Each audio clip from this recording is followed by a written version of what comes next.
Shalom semua, salam inspirasi. Kali ini kita akan membahas tentang mengalahkan kekhawatiran dan overthinking.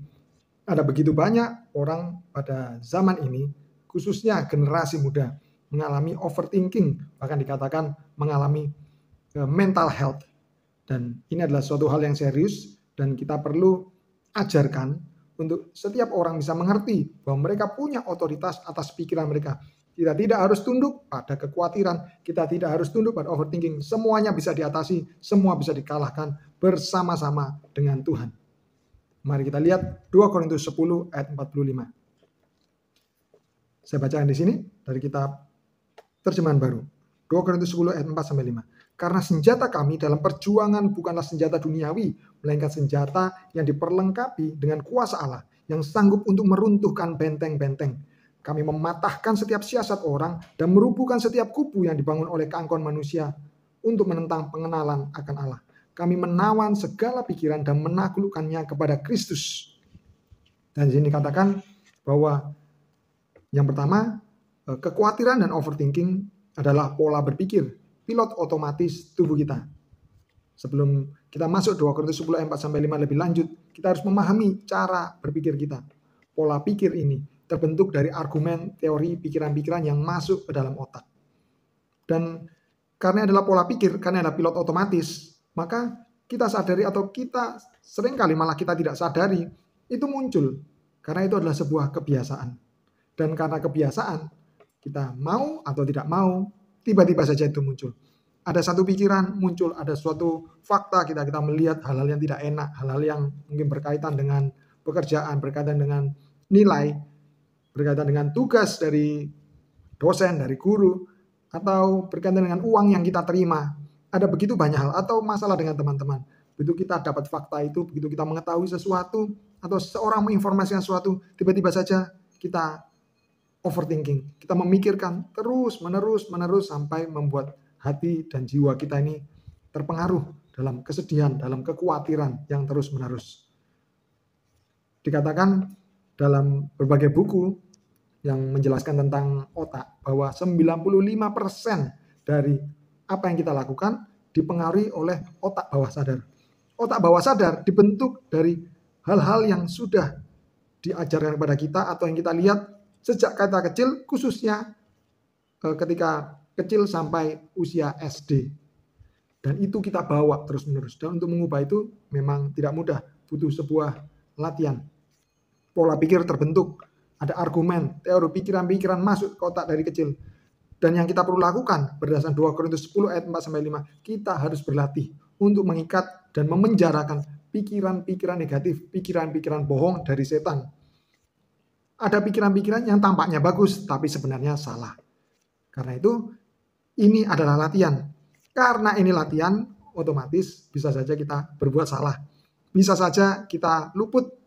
Bisa saja kita sudah berusaha, kemudian kita jatuh. Apa yang harus kita lakukan? Sama seperti ketika seorang anak belajar naik sepeda.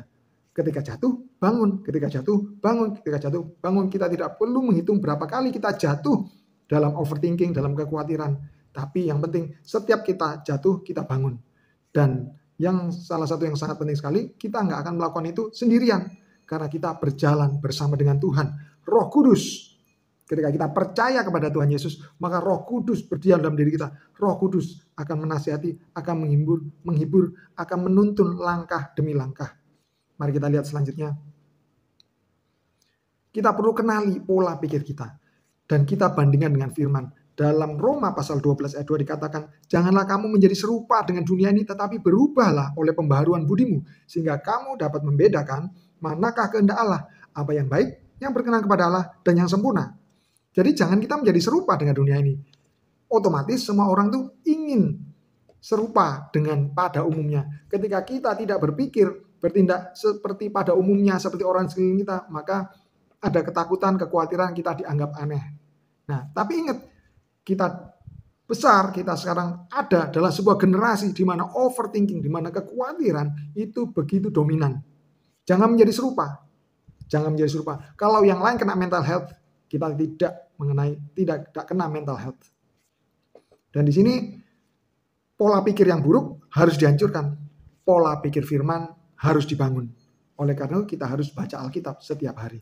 Tidak ada alasan lagi, kita harus baca Alkitab setiap hari. Usahakan 1 pasal sampai 3 pasal setiap hari. Terus menerus kita membangun pola pikir firman. Tidak semuanya mungkin kita mengerti, nggak apa-apa. Kalau ada banyak yang kita tidak paham, tidak apa-apa. Karena Roh Kudus nanti yang akan membuat kita paham sedikit demi sedikit. Kita baca saja, kita renungkan saja. Karena kita punya satu tujuan, kita membangun pola pikir firman. Dan kita menghancurkan pola pikir buruk. Ingat, ini adalah sebuah latihan, tidak ada yang instan. Karena pola pikir kita itu dibangun dengan proses yang tidak instan. Masa Golden Age ada 0 sampai 10 tahun. 10 tahun untuk membangun sesuatu tidak instan. Maka untuk membongkar yang buruk, tentu saja tidak semuanya buruk ya. Tapi untuk membongkar hal-hal yang buruk tentu saja tidak bisa instan. Harus dibangun hari demi hari. Dan jika Anda ada mentor atau tidak punya mentor saat ini, maka kita perlu berdoa untuk punya mentor. Minta Tuhan mengirimkan mentor, orang-orang yang takut akan Tuhan, yang lebih dewasa secara rohani untuk menolong saudara. Nah, kita lihat di sini.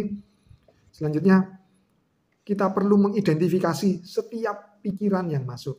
Kenali setiap pikiran dan perasaan yang muncul. Lalu berikan label. Apakah itu pikiran benar, sesuai firman, atau apakah itu pikiran itu salah. Itu adalah kebohongan dari roh jahat. Kenali, bukan hanya setiap pikiran, tapi setiap perasaan. Ini adalah latihan. Kita perlu terus-menerus minta Roh Kudus pertolongannya, membantu kita mengenali. Ketika ada pikiran, khawatir, ada takut, kenapa ya? Kita perlu tanya, apakah ini Roh Kudus sedang mengingatkan kita? Atau ini adalah sebuah kekhawatiran, ketakutan yang diproyeksikan oleh roh jahat, oleh setan. Kita perlu identifikasi, ini benar sesuai firman, atau ini salah. Tapi bagaimana kita mau mengenali? Ya, kita sekali lagi harus banyak baca dan renungan firman untuk bisa membedakan, seperti Roma 12 ayat 2, membedakan manakah kehendak Allah.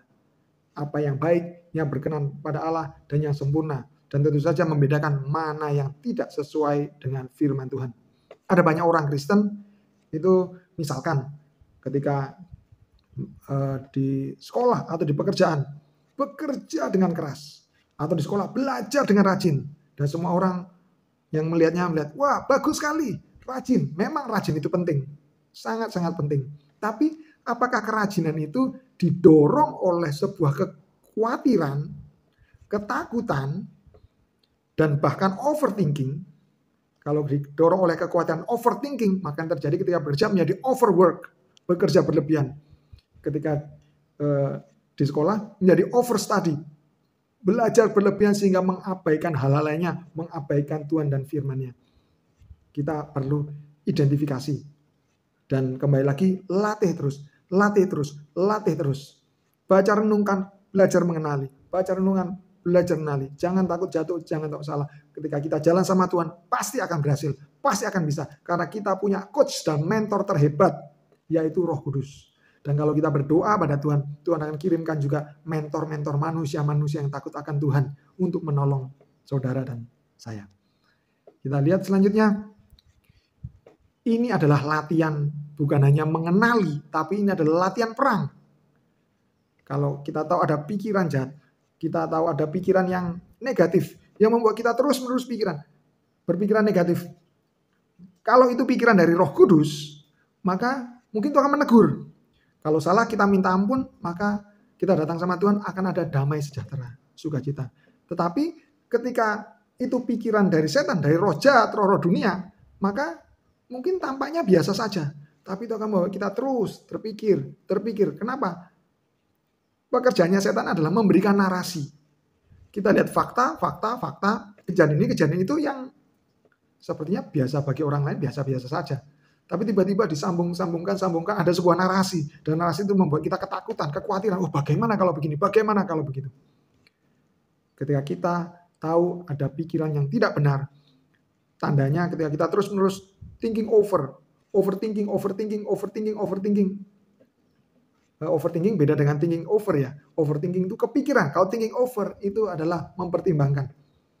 Ketika kita overthinking, maka itu adalah tanda bahwa itu pasti dari roh-roh jahat, dari roh-roh dunia. Kita perlu latih diri untuk berperang dalam pikiran.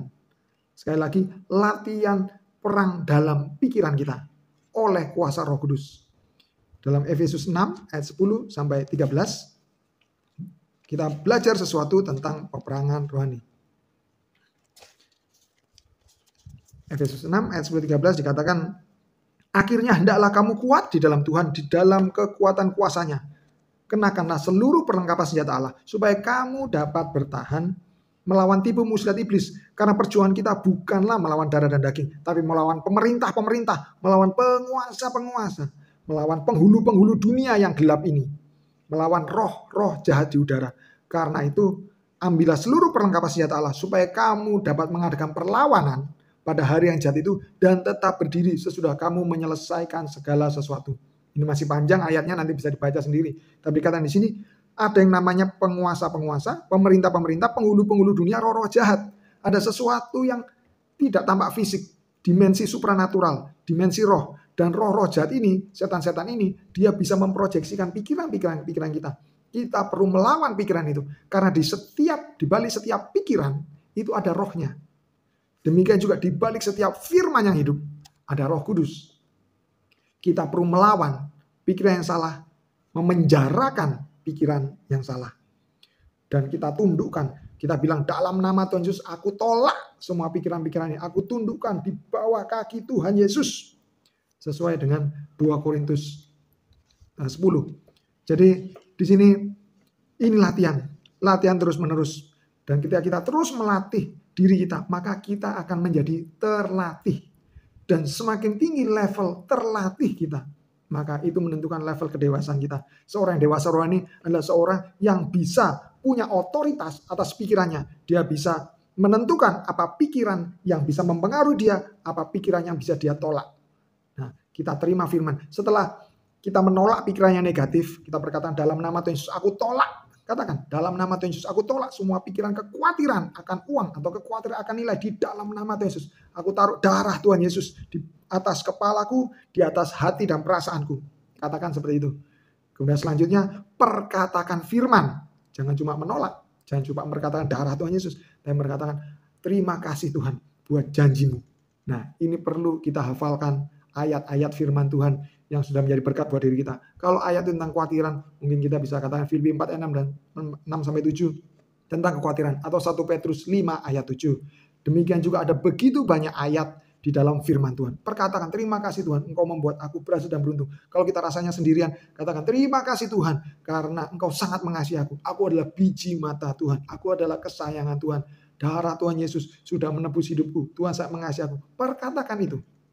Dan setiap firman yang kita perkatakan, setiap ucapan syukur, itu akan melawan balik, dipakai oleh Roh Kudus, melawan balik setiap pikiran negatif itu. Dan sampai kapan kita perkataan itu? Kita perangi sampai hati kita merasa damai dan sukacita. Itulah tanda kemenangan. Kalau nanti 1 jam lagi muncul, perangi lagi sampai damai. Kok nggak damai-damai? Perangi terus sampai damai. Luangkan waktu. Jangan biarkan dirimu dibelenggu, diintimidasi, diperbudak oleh ketakutan overthinking. Karena di balik overthinking ada roh jahat. Namanya roh ketakutan, roh kekhawatiran, roh overthinking. Dan sampai di sini pengajarannya. Terima kasih sudah mendengarkan. Tuhan punya rencana yang luar biasa buat setiap Anda yang mendengarkan. Dan ketika Anda lakukan terus-menerus, Tuhan mau buat Anda menjadi seorang yang sangat terlatih. Dan overthinking, bye-bye. Jangan lupa, kalau Anda sudah diberkati melalui video ini, like, kemudian share, dan juga subscribe channel ini. Dan doakan kami jika ada hal-hal yang mungkin perlu dibahas, tulis di kolom komentar. Dan hal yang perlu doakan, silakan tulis di kolom komentar, kami akan mendoakan Anda. Terima kasih, Tuhan Yesus memberkati. Shalom.